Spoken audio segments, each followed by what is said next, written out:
your music. That's your music.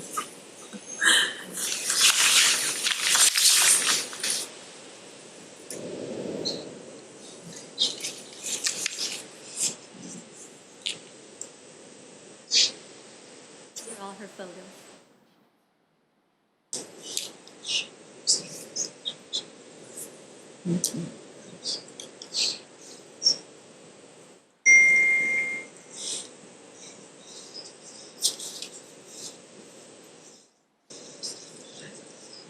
What's not to love about that bird?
These were all taken on Kiowa.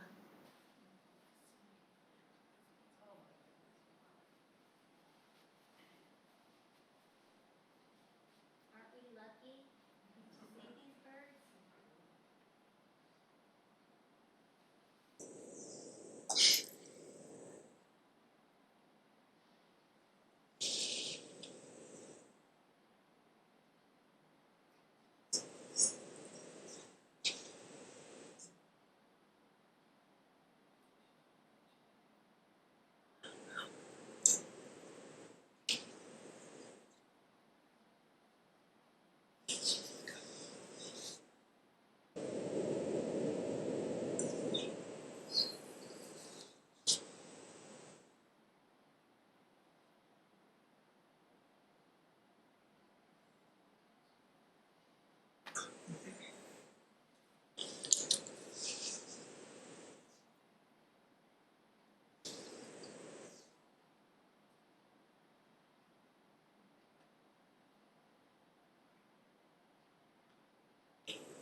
So, welcome everybody. We're so happy that you're here. We're happy that you're interested in learning about red knots and how we all can help them. My name is Betty Papillo, and I am the coordinator for the shorebird stewardship program here on Kiowa. And I'm also going to be the coordinator for FlockWatch that you're going to be hearing about today. So, I know that we have so many people here interested in learning about these guys. There was a red knot research project done here in 2021, and we learned some surprising information from it. Between February and May, over 17,000 knots come here. The estimated global red knot population is 42,000, so we get about 41% of the world's red knot population who come here to use, and they depend on our island. And the conclusion of the study was that Kiowa and Seabrook are critically important to the red knots, and that increased recognition and protection of this site is a priority. So, with this new information, we decided to launch FlockWatch. And why do we need FlockWatch? Well, we know from that study that Kiowa is critically important to red knot survival. The knots spread out here all along, they forage all along our 10 miles of beach. We do have a separate shorebird stewardship program, but we simply just don't have enough stewards to be everywhere that the knots might be on a 10-mile beach. Human disturbance is a serious problem to the resting and feeding red knots.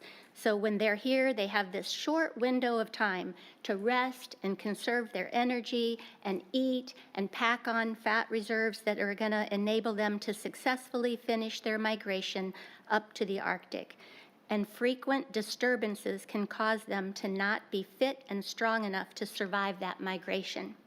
So we obviously have a big need for more people to be out on the beach, helping to spread the word about them and how we can help them. So right now, I'm going to turn this over to Aaron, and he's Aaron Given, and he's going to tell you a lot more about the red knots.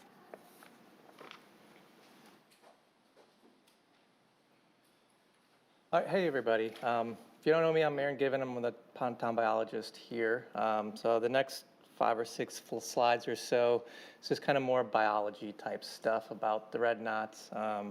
And I'd like to thank Cammie for putting these together.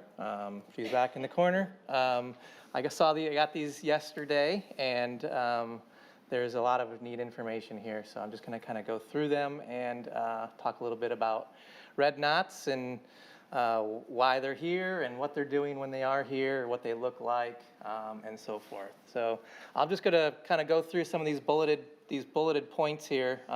We kind of labeled this fun facts, although the first one's not super fun. Population has declined by 85% in the last 40 years. And they were recently, in the last several years, they were moved onto the endangered species list as threatened. They do undertake one of the longest migrations of all birds. They can do a 19,000-mile round-trip journey from the Arctic all the way down to the southern tip of South America. So, as just said, they do breed in the high Arctic. This is way up there above the Arctic Circle, and many of them will go down to as far as that southern tip of Chile and Argentina, where they call Tierra del Fuego. Now, not all the birds go that far south. Some will stay in South Carolina. Some will go to Florida. Others will go and spread out into, the coastal regions of South America as well. But a large population does go all the way down there. As Betty noted, at least 41% of the world's rufa population, which I'll kind of explain what rufa means. When you see that up there in quotes, that's a subspecies. So that's the eastern North American subspecies. There are red knots that occur worldwide. So there's about 5 or 6 different subspecies. There's one that kind of is a western U.S. subspecies, and then there's several subspecies that occur across the world in Europe and in Asia as well.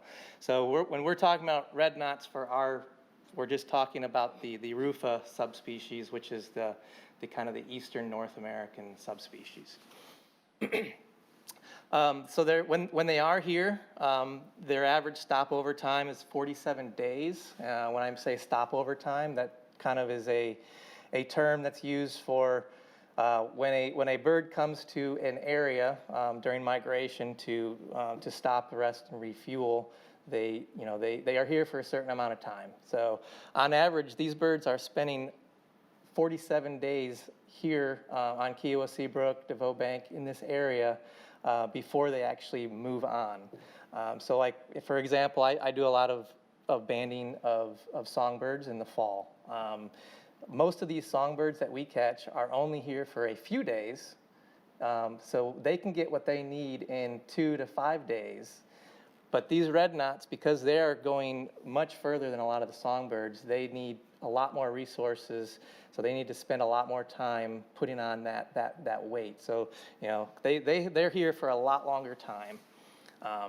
And also because their resources are a little limited as well, right? They're on the coast. Songbirds have trees and stuff everywhere, so they can kind of move to find a lot of their resources, but their food source is concentrated, into these smaller regions. So they congregate in large numbers, and they stay a long time. So when they are here, what are they eating? We'll also talk a little bit about that later, but most of the birds that are in the Kiowa Seabrook region in our area are feeding on these Donax clams. That's the genus. Coquina is a probably more familiar name. And they're eating these in the surf.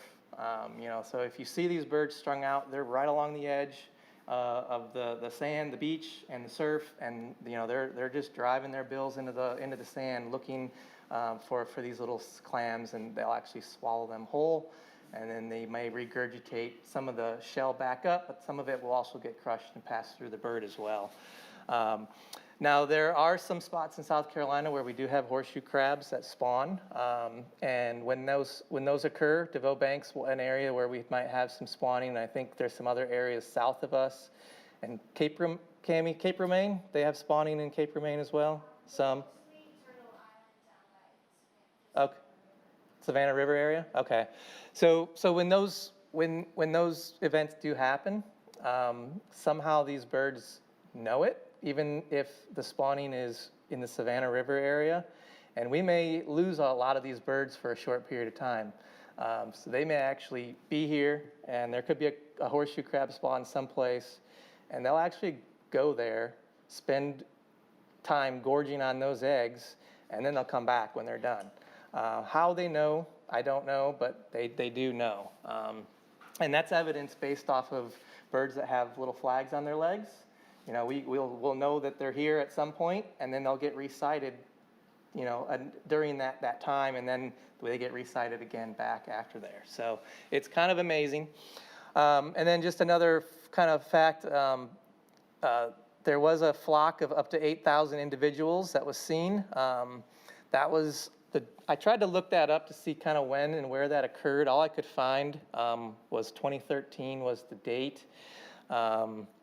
And it was by, and I don't know the actual, it was Janet Tebow, who works for the DNR, was kind of associated with that record.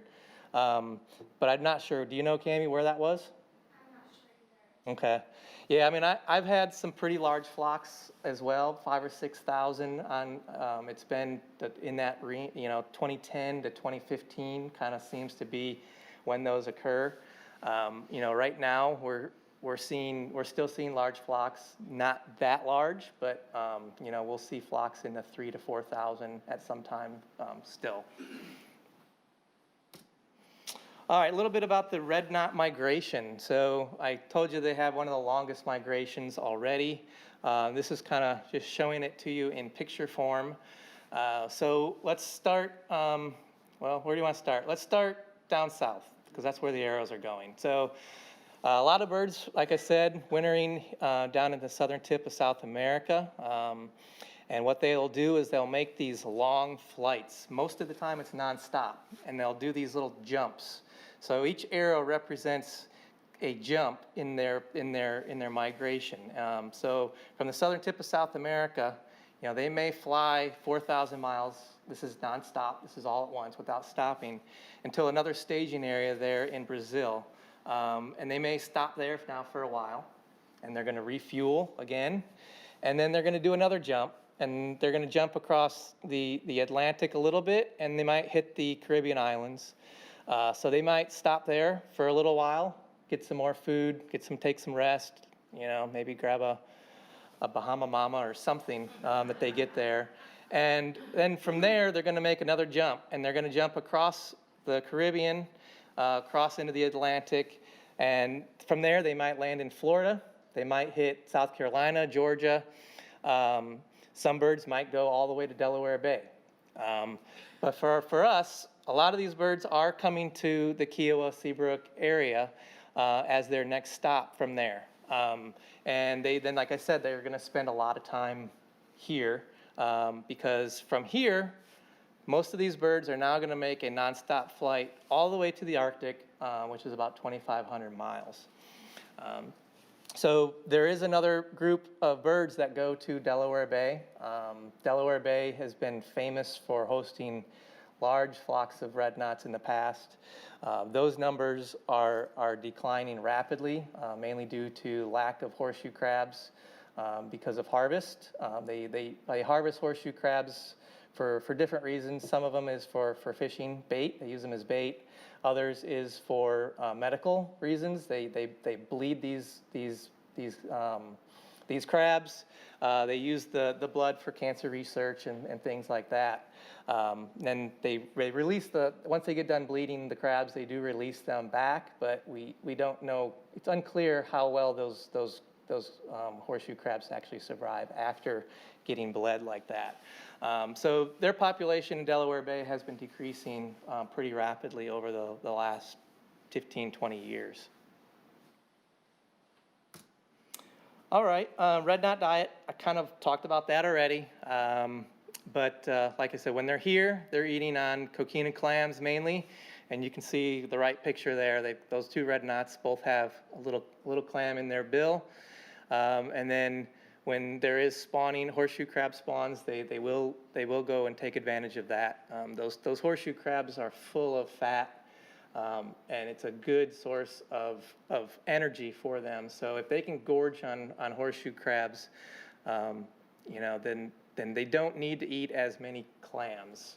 So if they can find horseshoe crabs, they're gonna take advantage of that food source. So this is what they look like. So if we do have red knots that spend the winter here as well. Most of these might be juveniles or non-breeders. So red knots won't breed in their first year. So some of those birds may just be like, I'm just going to stay here.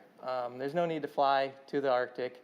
So we're just going to hang out here and just kind of take advantage of what's here. Now, they don't have as large a flocks in the wintertime here. We may, on Kiowa, we probably have about 300 to 500 red knots that winter here.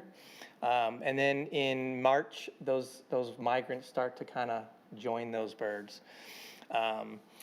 So in the winter, and juvenile birds, they look kind of like the bird on the left. They're kind of just gray, kind of your standard shorebird look. If you're out on the beach in the wintertime, all these shorebirds look very similar. They just kind of look gray. And the red knots do as well. They are a medium-sized shorebird, so they're going to be one of the bigger shorebirds that you see, but not the biggest that you might see out there. You guys familiar with what a willet is? All right, so they're smaller than a willet. So they're kind of like, if you were to take a sanderling, everyone knows what a sanderling is, right? And a willet, red knot's going to be right in the middle, size-wise, between the two.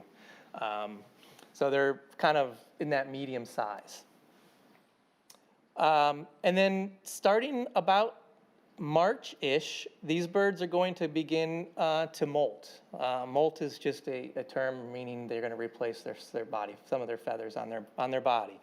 And when they do that, they're going to lose some of that brownish kind of gray color on their bodies, and they're going to replace it with kind of this red, rufus-y color. And you'll see that as there'll be a mixed flock. There'll be some birds that are still kind of tan, like gray, and then there's some that'll be kind of mixed, where they just kind of look like they're just kind of been splattered with some paint. And then as that spring goes on, these birds are going to kind of get a little bit more colorful until they kind of look like the one on the right, which is kind of your standard breeding plumaged red knot. Now during this time, so there's a lot going on during this time. These birds are here because, for one, they have to eat a lot of food because they still have 2,500 more miles to go to the Arctic, but they also are replacing those feathers. There's a lot of energy that has to go into replacing feathers too. So, and they do it quickly. It's a couple months, and they have to they drop these feathers, and then they're replaced by new ones. So, not only are they preparing for migration, but they also have to get enough food to replace these feathers as well. So in that time, they can nearly double their body weight. So when they get here, let's say in March, by the time they leave in mid-May, they may put on they may double their body size, and a lot of that is fat. And you can see them. You can, if you're out on the beach in May, you can tell those birds are very round looking compared to what they might look like now, where they might be a little leaner and kind of more kind of slick looking. But by mid-May, they're really, really kind of round looking, and that's just because they have so much fat on their bodies. A little bit about banding. So researchers do put bands on these birds. And you can kind of see on there that little green flag that says 9CU. So that's kind of what we're looking for. This helps researchers kind of learn about how and where these birds are moving to. So this is just kind of, we will DNR bands once or twice a year here in the area. Last year we did it here at Kiowa. We caught 100 plus birds or so. So other years it might be at Seabrook, sometimes it's at DeVoe. It just kind of depends on where the birds are at the time. But this really is an important thing. So, if you are on the beach and you do happen to see a bird that does have this flag on there, and you can, if you have binoculars and you can read it, that's good information to have. You can jot that down. And there is a website that you can actually report these to. It's called bandedbirds.org, and we can get that info to you later. But if you just have to sign up, kind of like, create a login for that site, and you can enter that code in, and it will tell you immediately the history of that bird. So, if you saw 9CU and you type it in there, it'll tell you where 9CU has been seen. So it might say, it was seen in Florida for 5 times in the 2020 then maybe it was spotted in Delaware Bay at one time. So you can kind of see kind of where that bird has moved around. So it's kind of neat. All right, so when you're on the beach, the bird, like I said, the birds are here for the main reason of getting fat and replacing feathers. So a lot of this is dependent on the tide. So at high tide, what they're eating is covered up by water. So at that time, these birds have to rest. And it's really important that they can rest during that period, because if they get disturbed by dogs or people and they have to fly around, what are they doing? They're burning that energy that they have been spending all this time putting on. So one of the reasons why we have a stewardship program and FlockWatch is to keep those birds from being unnecessarily disturbed, because when they do, they're flying and they're using up that energy.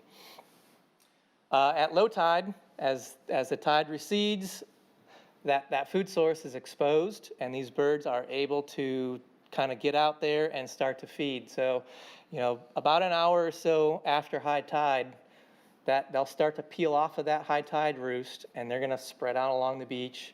A lot of times they're going to be in large flocks, but that flock may go a half a mile long, and they're just kind of probing at the edge, trying to just eat as much and get as much as they can. Once they kind of go through an area, they may then move up the beach. It seems to be the pattern here at Kiowa. They start at the inlet, Captain Sam's Inlet area, and then they just kind of move up the beach as the tide kind of goes out. And then as they get disturbed or there's no food, then they may circle back around again, and then they kind of come back to the inlet, because as that tide falls, then another set of clams are exposed.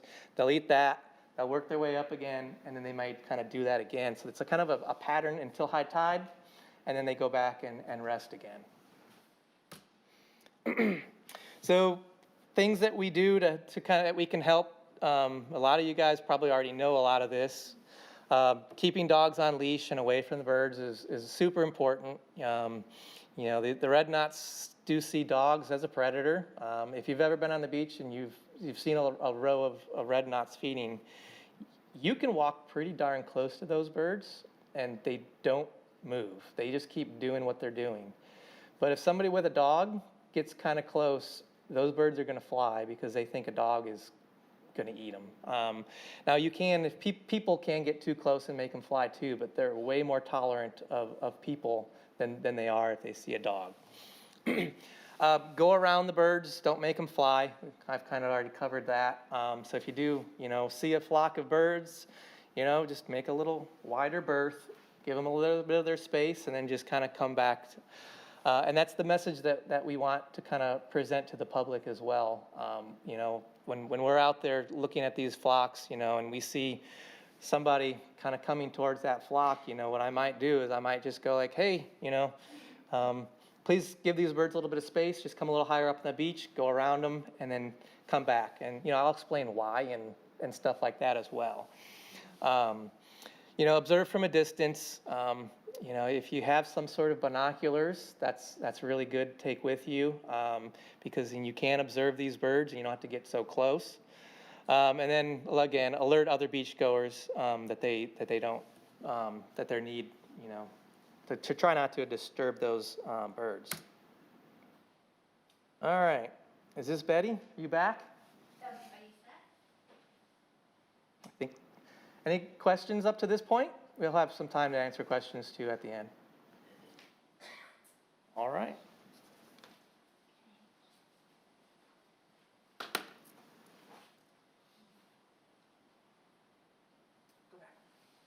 Back. Yeah.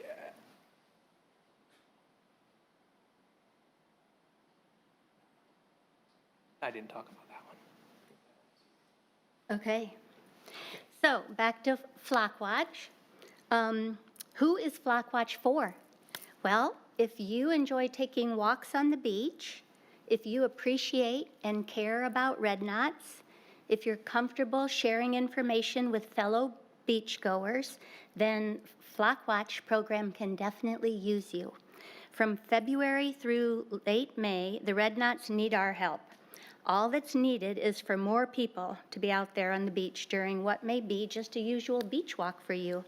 If and when you come upon a flock of knots, just stop there and share information about them to fellow beachgoers, and definitely let people know of the importance of giving them lots of room to rest and feed, and to not disturb them, to not cause them to fly, to keep dogs and children safely away from them. It's really as simple as that. And where? The red knots, as you learned, will be found foraging for food all along the front beach, right along the water line. You kind of can't miss them. They're in a sort of tight flocks. They kind of like to stick together, and they're right along the water line, and they look like little sewing machines, just, probing really fast, because they're just trying to eat while they can, while the tide is right. So, let's see what I want to tell you. And they will be there, as Aaron said, about 1 to 2 hours after high tide, up until about 1 to 2 hours before the next high tide. So for you guys, that's a big window of time that you could take a beach walk and see the red knots, because it's like a 8-hour period that we need people. They really, really get disturbed when they're foraging on this island. And you'll see lots of people who, they just don't know. They're not trying to be bad. They just don't know. And so they'll ride bikes right through them with, while they're recording on their camera, because it's so beautiful to see them all. And it is beautiful to see them all rise up.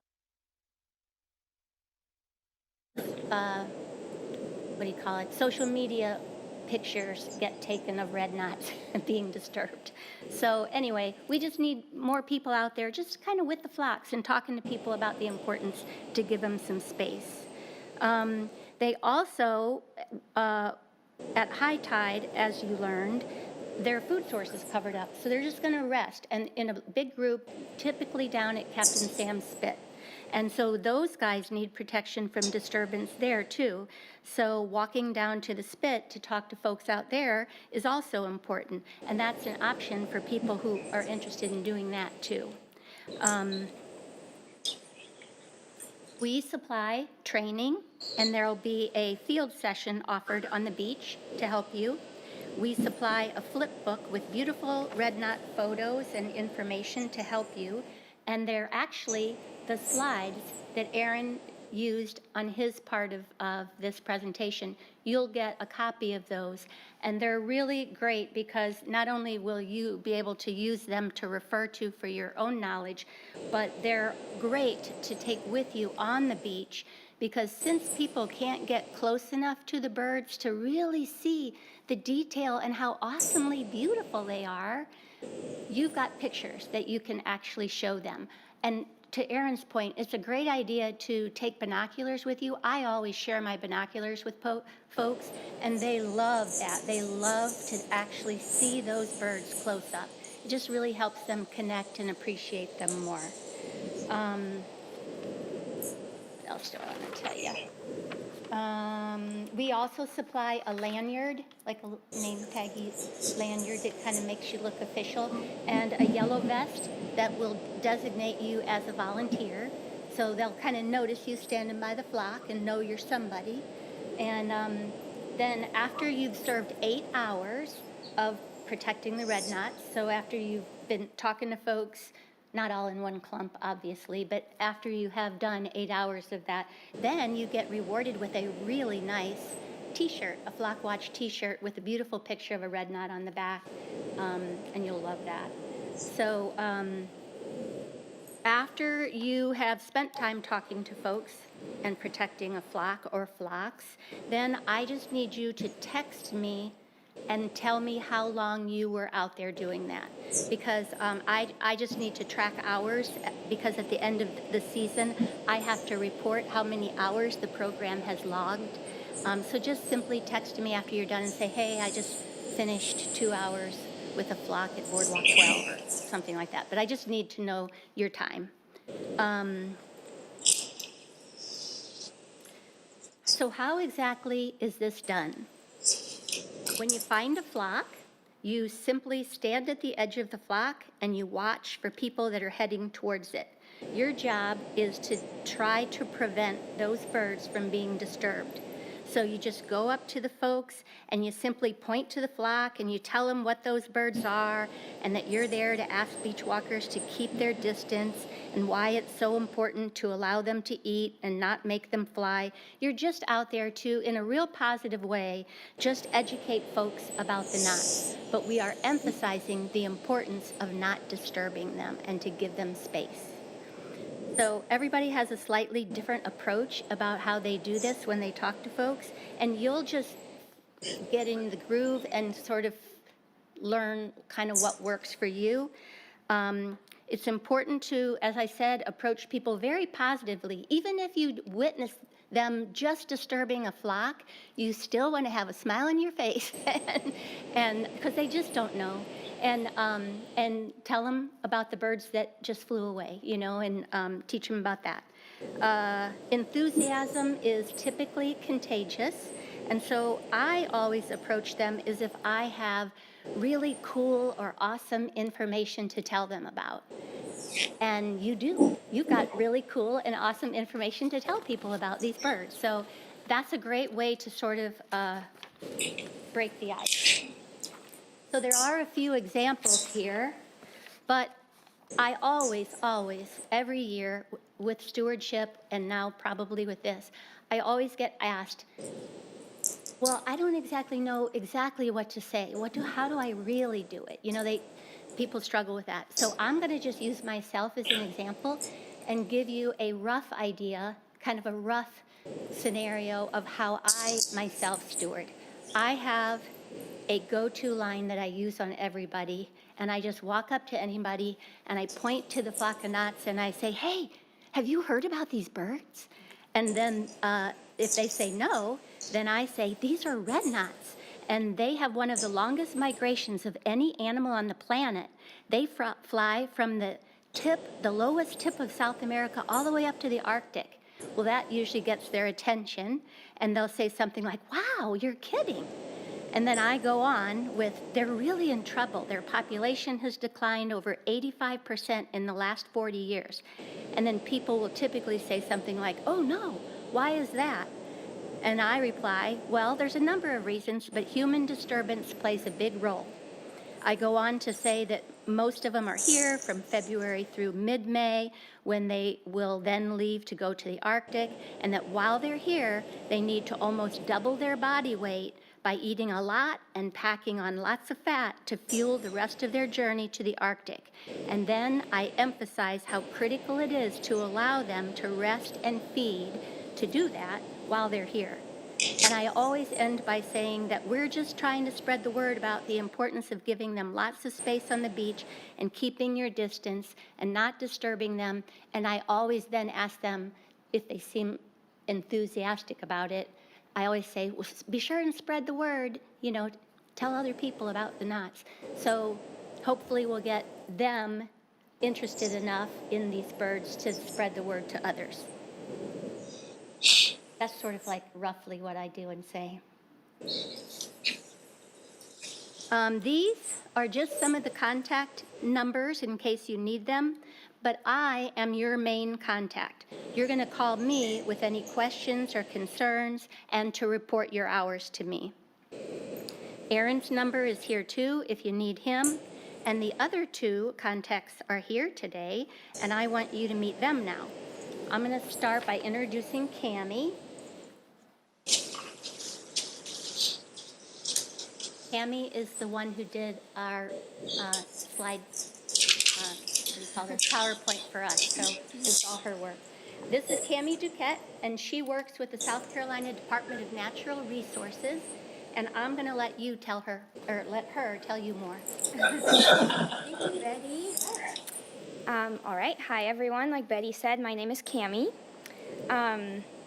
I'm one of the 4 women biologists on the coastal bird team at the South Carolina Department of Natural Resources. And I just wanted to take a quick moment to introduce my other team members.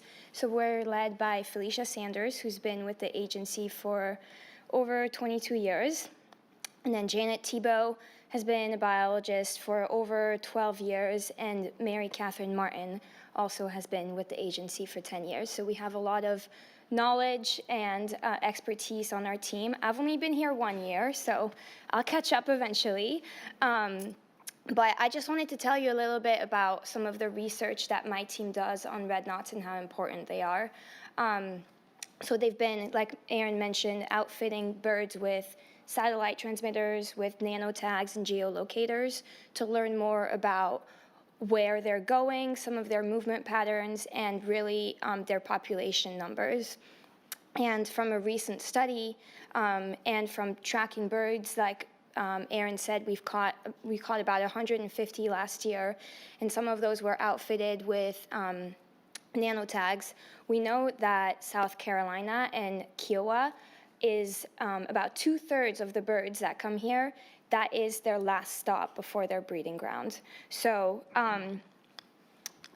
that shows that is their last chance for knots to really feed, to put on weight, and to rest before they make it to their breeding ground.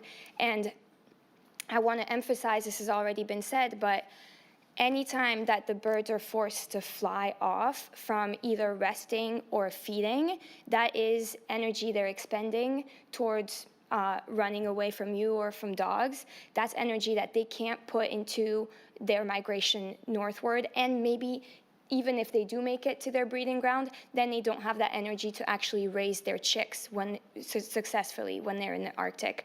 So we really want to put all of our resources together to make sure that while they're here, they get the rest that they need. If you think about it, it's really chronic disturbance that we're talking about, because yeah, they fly off once and that's okay, but if you're constantly trying to feed and group after group after group is flushing you, you're burning so many calories doing something that is that's not contributing to your overall health.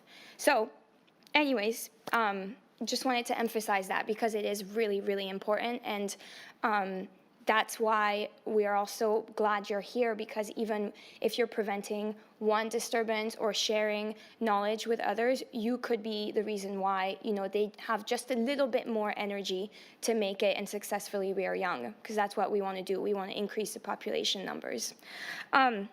So we've been collaborating and trying to put as many resources out there as possible to help you do just that. So we got some of these wonderful signs here that you'll be able to utilize on the beach, especially the yard sign one, to sort of help you while you're protecting the flock. We'll be handing out essentially a version of this PowerPoint that's laminated that you can take on the beach with you as well, so you can flip through and show people some of these images.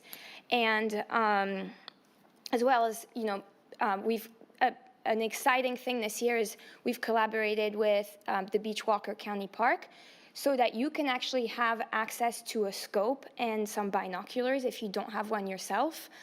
There is a little doc box out there that will have another session to go over all of this, but you'll be able to utilize some of these items to help you protect the flock.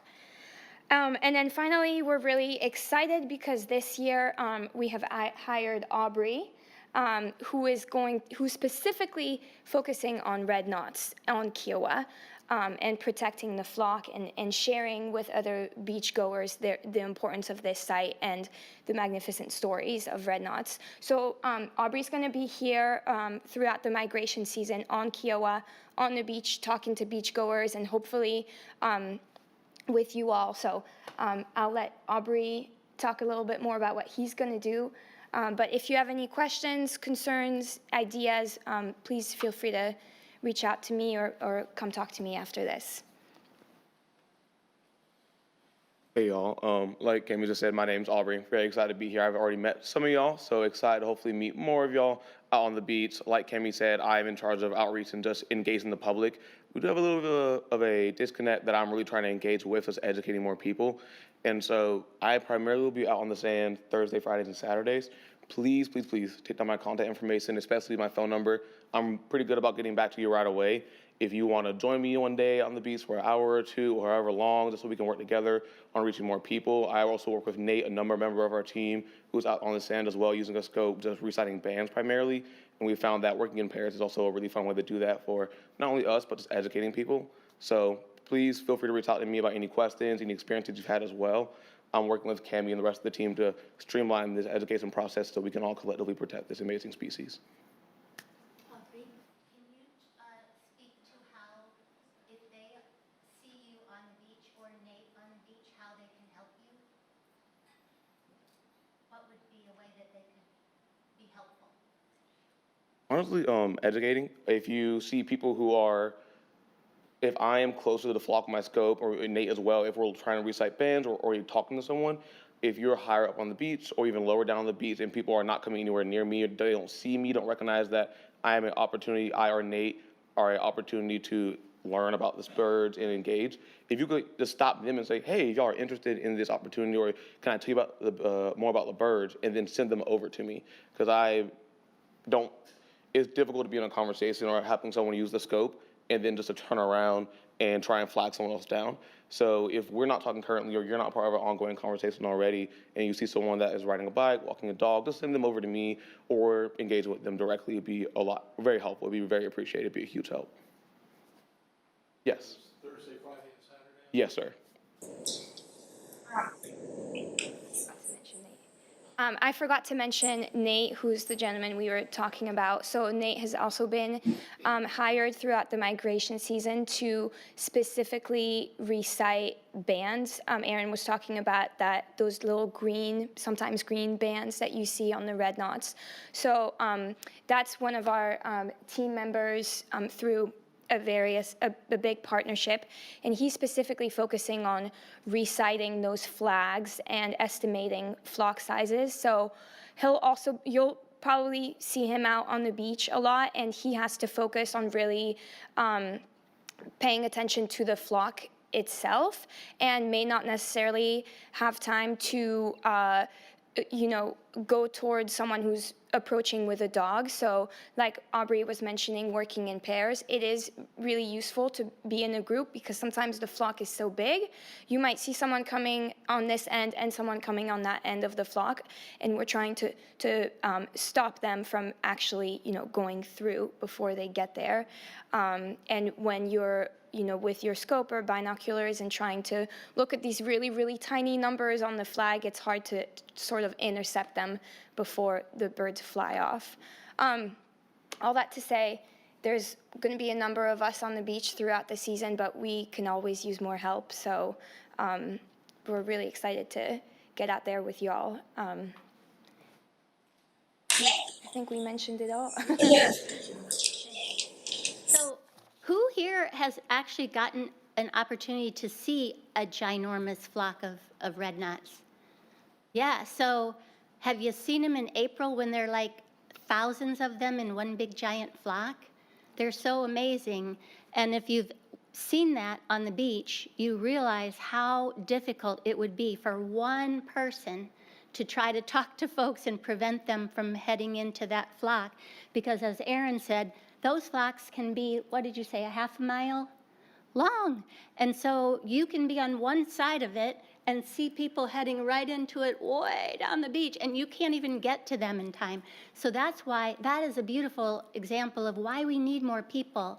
And so anyway, it is a challenge, but FlockWatch is going to rise to that challenge.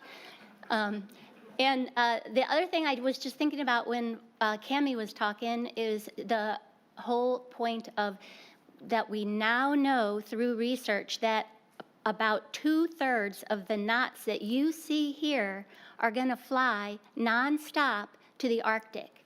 I love that fact. I think it's so amazing, and I always use it when I'm stewarding people. That always wows them, and then it gets their attention, and they want to know again, well, what is that bird again? So those are the kind of, you have so much awesome stuff that you can tell beachgoers, because the red knot story is an awesome story. And so anyway, I just encourage you to be positive, share great information, and protect these guys, keep people from walking through the flock. I have a sign-up sheet up here, so for those of you who are interested, if you just sign up there, I'll be contacting you. We also are going to take questions and answers right now. So any questions?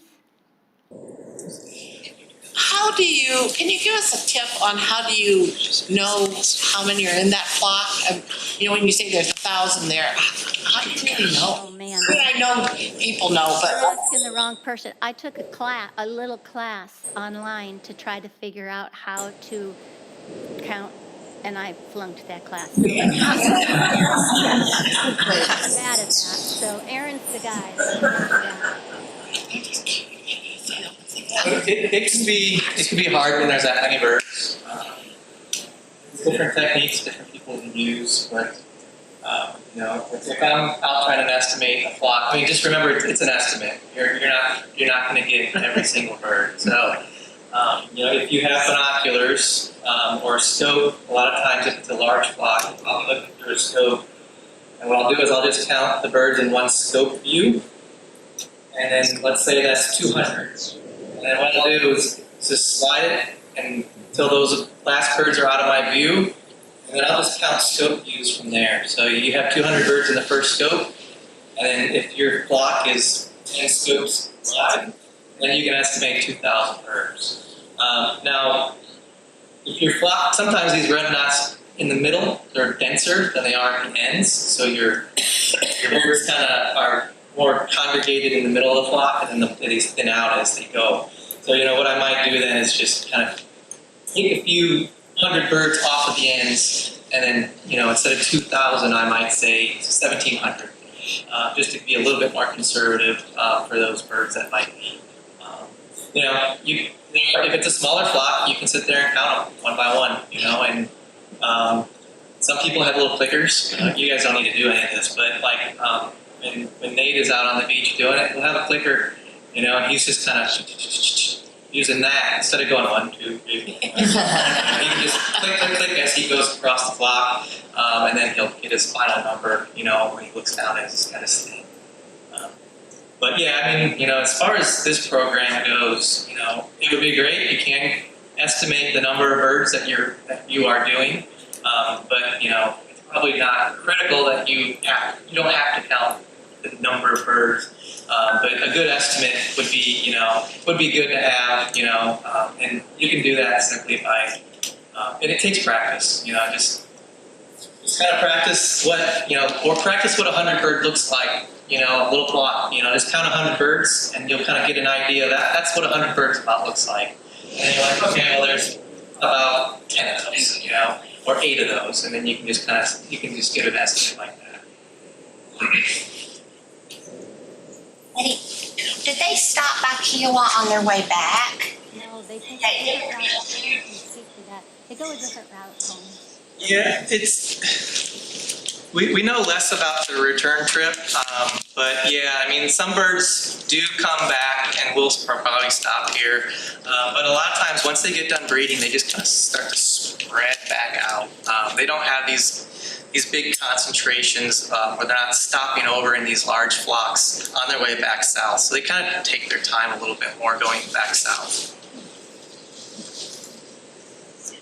Yes. Is there a unique banding code for Kiowa or Seabrook or whatever? There's not. The color of flag, it's a lime green flag. That usually means that bird was flagged in the United States. So other countries have different colors. So if you see like a red or an orange one, that indicates a bird that was flagged probably in Chile or Argentina. You know of any other countries that have different colors? Yeah, so I've seen white is Canada, so most likely on their breeding ground, which is exciting. And then I think we've seen, there is a slide with all the color codes, but usually North America is that lime green color where we saw the enlarged band, 9CU, I think, or previous to lime green, it was dark green. So just green is North America. It could have been banded in Georgia, Florida, Delaware Bay. There it is. Okay. But most of the time, this is just anecdotal, but kind of a cool fact. The birds that are coming from all the way down in South America will only be there beginning of May because it takes them so much longer to get here. So right now, we're mostly seeing just green colors because obviously they have all that to travel. So those birds will stay a shorter amount of time with us. Peak time is, mid-April to mid-May, and they're pretty much all gone by Memorial Day weekend.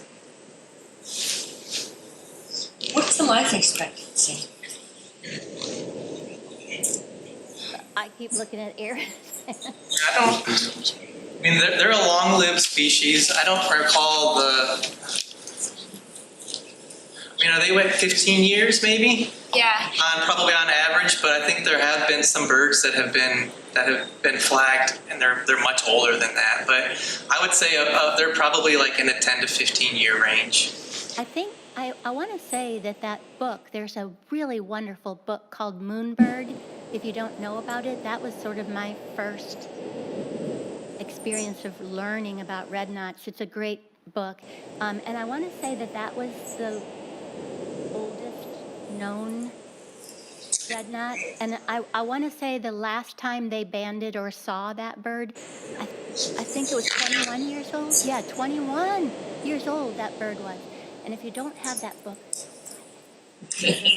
What's the book called? It's called Moonbird. And it's actually a book for young adults, but it's very meaty. I mean, you wouldn't know it was really for young adults. I love it. I think you'll really appreciate the knots in a different way and the people who are working to save them. It's a good book. One more question. Do they fly with family groups? And familiar birds or? They don't. No. Once they'll flock up. They're not really. I mean, they might be related, but they don't know it. So yeah, once they get done, once breeding season happens, they don't stay together. Like geese will do that. Some other birds will do that. Cranes are known to do that, but these guys don't. So that's actually kind of rare in the bird world to stay together in family groups. That is actually yet another awesome thing about red knots. is that, and probably a lot of birds, but the parents don't teach the red knot young how to fly 9,000 miles back to South America.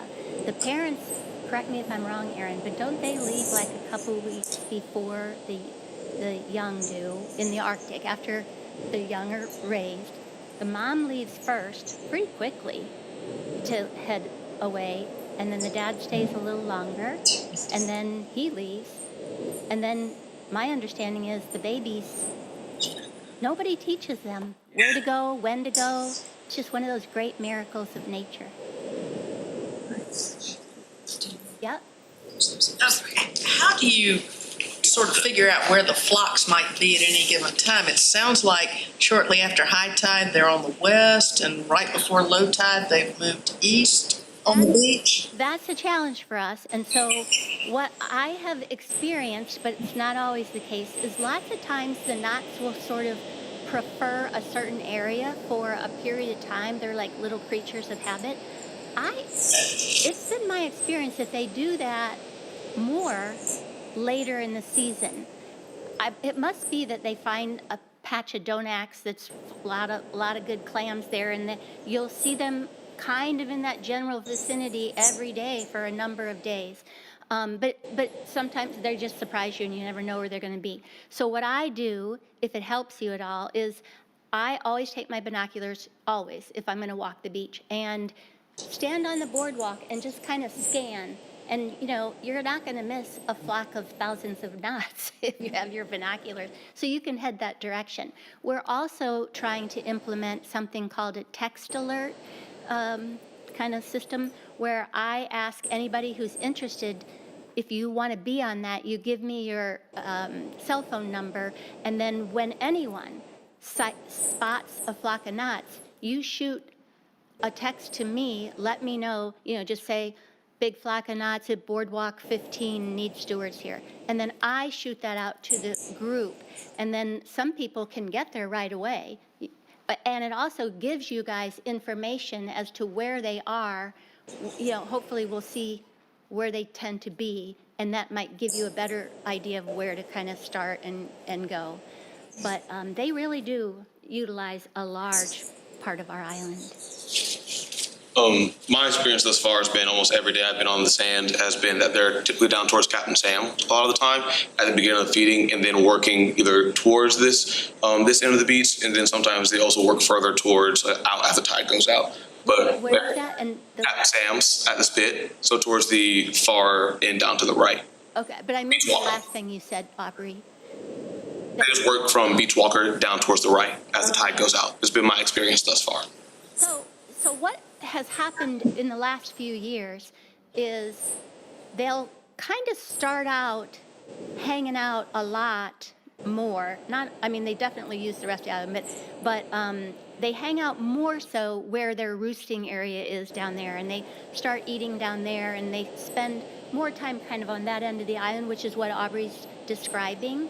But it's been my experience that they will, as the season goes on, like Erin was saying, they kind of slowly start moving down and utilizing more of the island. And weirdly, they love my boardwalk, which is a happy thing for me. But they really like that mid-beach area. And so I'm Boardwalk 15. And so you'll often see them sort of between Boardwalk 12 and Boardwalk 16. And, but, it's sort of, you just never know. And hopefully the text alert system will help people. Can we use Beach Walker Park? Can we go in without having to pay if we have our badge? Yes. Yes. I talked to and Cammie, have you talked to Charlie about that recently? Yeah, if you become a volunteer, if you just show the little lanyard that you will receive that says Town of Kiowa Volunteer to the gate, they will let you in. Okay. So, yeah. Did you have another one? Someone asked me the other day, how long does it take them to get from Kiowa when they fly? Because they don't stop and rest or anything. They go.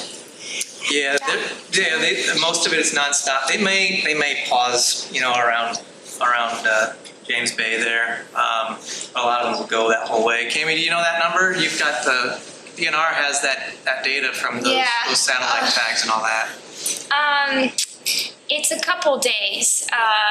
You know, they do, I want to say like 4 to 5, something 4 to 5 like that. days. We're going to have to get that answer for you because you're right. Everybody asks that question. Inevitably, if you're talking to somebody and you tell them, especially, and 2/3 of them are going to fly nonstop to the Arctic from here, they always ask, how long is that take?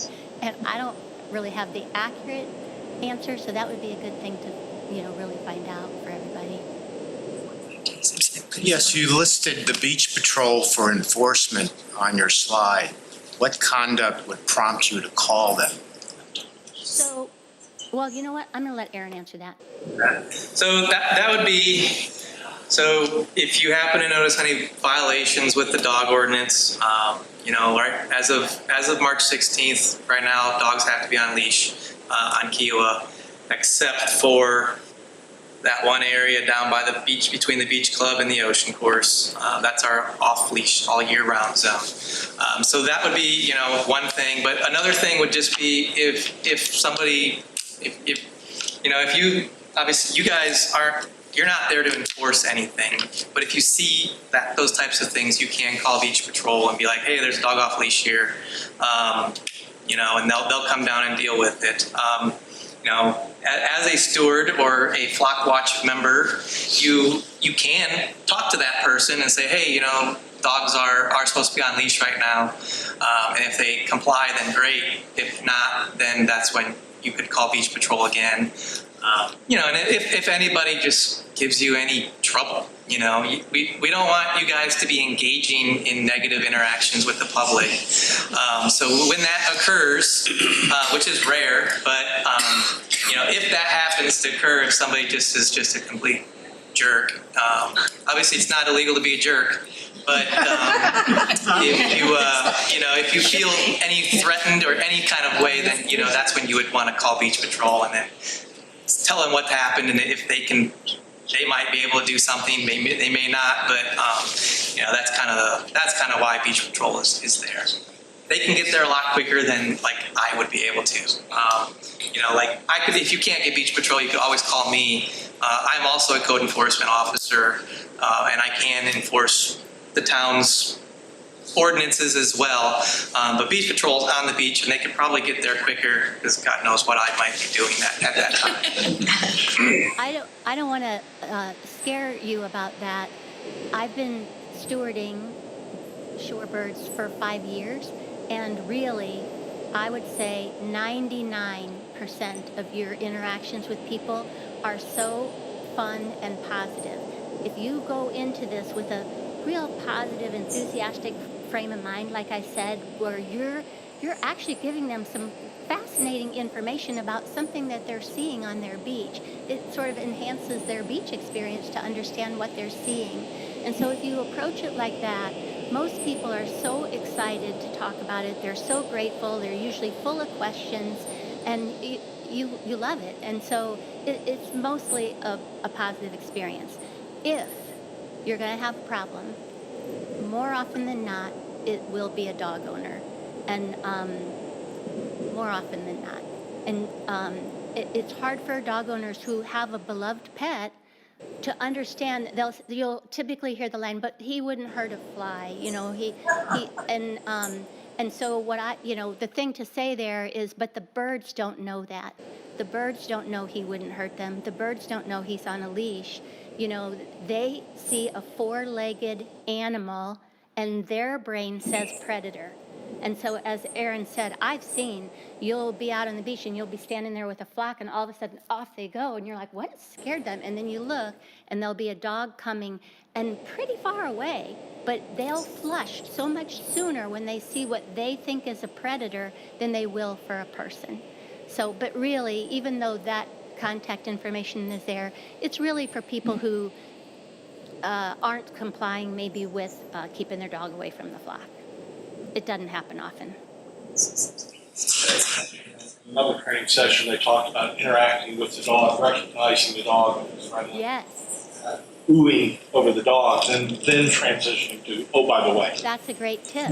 Yeah, if the dog owner feels like you like dogs and you go over and say, hey, is he friendly? Can I pet him? And you just pet him and say hello, and then talk to them about their dog. That helps. That's a great tip. Anybody else?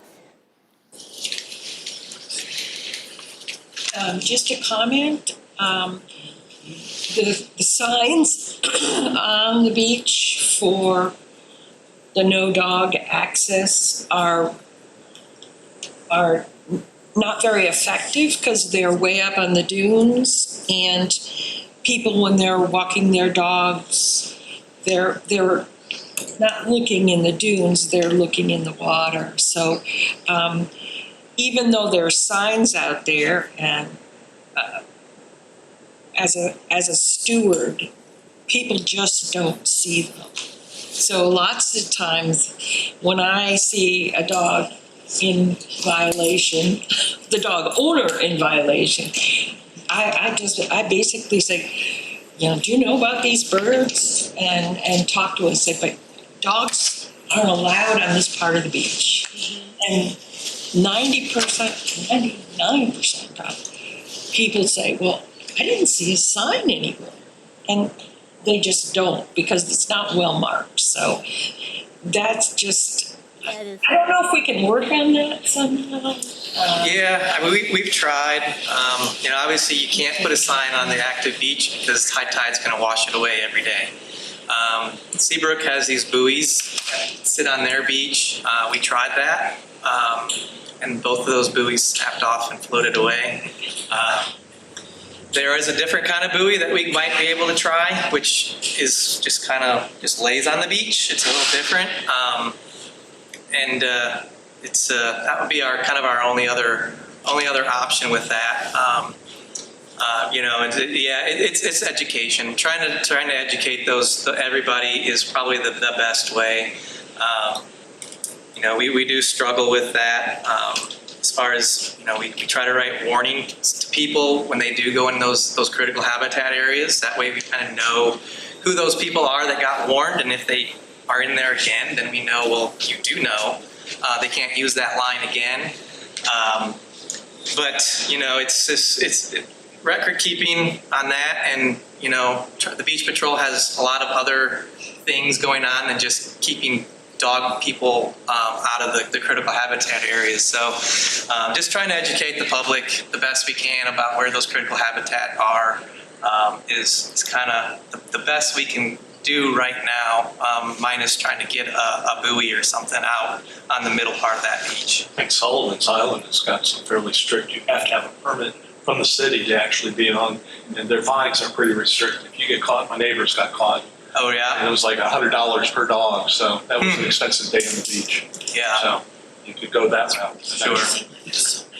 Yeah, that would require all those names right there, town council and an entire ordinance change. But yeah, I mean, it's a step that it's a direction to look at. Certainly Fred Knox are a tourist draw. Sure. Bring them money in. Exactly. You take that. Yep. Anybody else?